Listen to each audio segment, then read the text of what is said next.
Hello friends, मैं doctor Nisha Munjal, consultant obs and gynaecology and fertility expert. ये हमारी what to expect in pregnancy week by week की 6th video और इसमें हम बात करेंगे प्रेगनेंसी के 7th वीक के बारे में। 7th वीक, हाँ जी, आपके 2nd मंथ ऑफ प्रेगनेंसी के बारे में। इस 7th वीक में बेबी में क्या डेवलपमेंटल चेंजेस हो रहे हैं, आपकी बॉडी में क्या चेंजेस आ रहे हैं, आप किन सिम्टम्स के साथ में, किन प्रॉब्लम्स के साथ में प्रेजेंट कर सकते हैं, और इस दौरान 7th वीक को टैकल करने के लिए कुछ टिप्स। तो 7th वीक ऑफ प्रेगनेंसी, जिसे अगर हम टेक्निकली बोलें तो आपका बेबी अभी 5 वीक्स का हो गया है फ्रॉम कंसेप्शन, और इस दौरान आपका बेबी का साइज ऑलमोस्ट 10,000 टाइम्स हो चुका है। जो बेबी एक राई के दाने जितना बड़ा था, अब वो एक ब्लूबेरी साइज का हो चुका है। वो बेबी जो पहले एक क्लस्टर ऑफ सेल हुआ करता था, अब एक मिनिएचर ह्यूमन फॉर्म जैसा दिखने लगा है, और उसमें मैक्सिमम ग्रोथ हो रही है उसके ब्रेन एरिया में। ब्रेन एरिया में इतनी ग्रोथ हो रही है कि उसमें हर 1 मिनट में 100 न्यू ब्रेन सेल्स बन रहे हैं। वो 100 new brain cells future neurons आपके ब्रेन में बनाएंगे, बेबी के ब्रेन में बनाएंगे। और इसी के साथ बेबी का टंग डेवलप हो रहा है, एंड बिलीव मी और नॉट, बेबी के फ्यूचर टूथ, जो उसके मुंह के दांत हैं, उनके टूथ बड भी वहाँ बन चुके हैं। लास्ट वीक तक हमने देखा कि बेबी का चिन, चीक, जॉ लाइन फॉर्म ले रहा था। उस टाइम तक उसकी एक छोटी सी टेल थी, जो इस वीक में वो चली गई है। उसके जो लिम्ब बर्ड्स थे, जो उसके हाथ पांव की जगह थी जहाँ पर फ्यूचर आर्म्स या लेग्स होने वाली हैं, वो ग्रो कर चुके हैं। इतना ग्रो कर चुके हैं कि वो शोल्डर, लोअर आर्म, हैंड बना रहे हैं। Hand in the form of a spider web, जो वेब की तरह लगते हैं। उस पर छोटे छोटे स्नब्स आ चुके हैं जो फ्यूचर फिंगर्स या टोज बनाएंगे।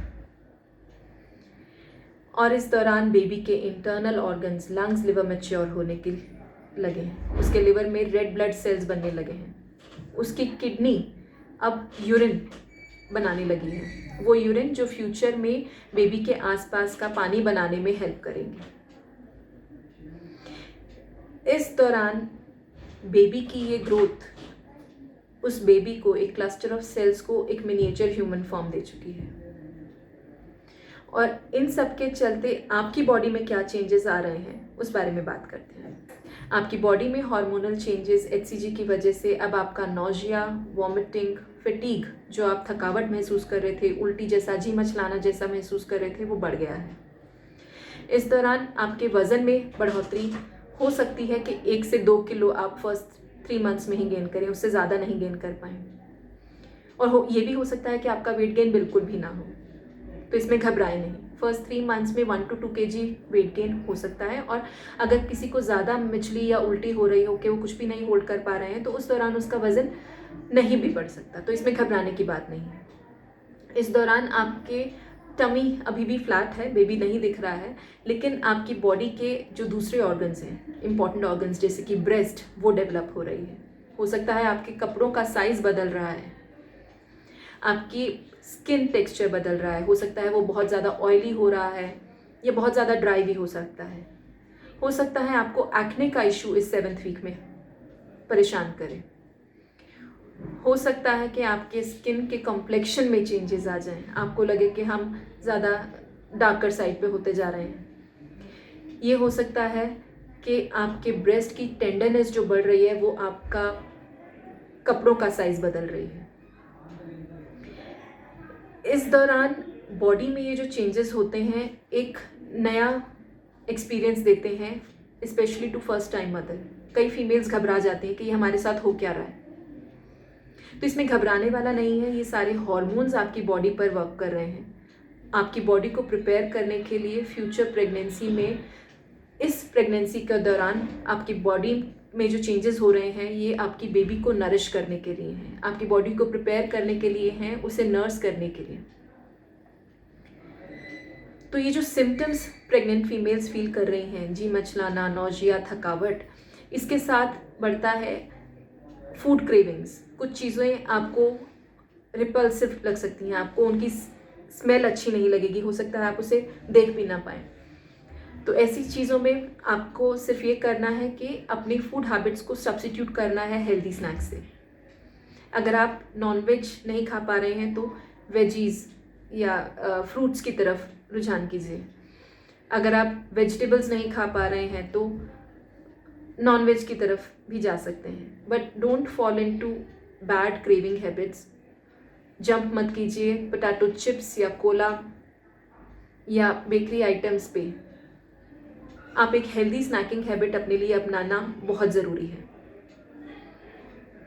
इस दौरान बॉडी चेंजेस के साथ साथ कुछ इमोशनल चेंजेस भी आते हैं, मूड स्विंग्स हो सकते हैं, तो उसमें घबराइए नहीं। 7th वीक ऑफ प्रेगनेंसी एक इम्पॉर्टेंट माइलस्टोन होता है बेबी के लिए। उसकी ब्रेन ग्रोथ के साथ साथ उसके ऑर्गन्स अब कुछ फंक्शनल हो रहे हैं, उसका लिवर, उसकी किडनी। तो ये जो ऑर्गेनोजेनेसिस, जो ये ऑर्गन्स बनने का टाइम है, ये बहुत ही इम्पॉर्टेंट होता है।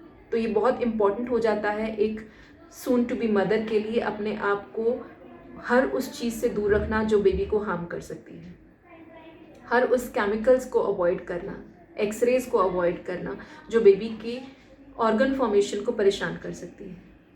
तो stay away from all the chemicals. Smoking तो आपको नहीं करनी है, अल्कोहल नहीं लेना है, और साथ ही साथ अगर आप कोई कॉस्मेटिक्स यूज़ कर रहे हैं, अगर आप हेयर कलर कर रहे हैं तो go for ammonia free colours. अगर आप कोई कॉस्मेटिक्स यूज़ कर रहे हैं तो मेक इट श्योर कि वो हार्मफुल ना हो। Go for natural things rather than chemicals. Bleach नहीं करवाइए, जैसे कि हमने पहले भी बताया, tummy wax, lower back wax ये नहीं कराना है, बिकनी वैक्स नहीं कराना है। आपको केमिकल से जितना हो सके दूर रहना है। आपको अपनी ईटिंग हैबिट्स के साथ साथ अपना एक्सपोजर भी लिमिट करना है। अगर कोई चोट लगती है तो first and foremost thing to tell your doctor is कि आप प्रेग्नेंट हैं। तो इस दौरान एक्सरेज अवॉइड करने चाहिए, और अगर ज़रूरत भी है तो अपने डॉक्टर को बताइए कि आप प्रेग्नेंट हैं, ताकि वो नेसेसरी प्रिकॉशंस ले सकें। इस दौरान आपको अपने फॉलिक एसिड सप्लीमेंट्स जो आपके डॉक्टर ने प्रोवाइड किए हैं वो हर तरीके से बिना भूले लेना है, क्योंकि यही वो टाइम है जब बेबी का ब्रेन ग्रोथ हो रहा है, उसे फॉलिक एसिड की बहुत ज़्यादा ज़रूरत है। तो ये 7th week of pregnancy is very important, और इसमें जो खास टिप मैं आपको देना चाहूँगी वो ये है कि घबराइए नहीं। ये फूड क्रेविंग्स, ये जी मचलाना महीने सवा महीने में ख़त्म होने वाला है। So try to enjoy your pregnancy and keep watching for our next video to see for what is going to happen to you in your upcoming weeks, 8th week, 9th week, 10th week। इसे जानने के लिए please videos देखते रहिए, और इस topic से related अगर आपकी कोई भी शंका है, कोई परेशानी है, कोई क्वेश्चन आप डिस्कस करना चाहते हैं तो प्लीज़ कमेंट बॉक्स में लिख सकते हैं। Thank you.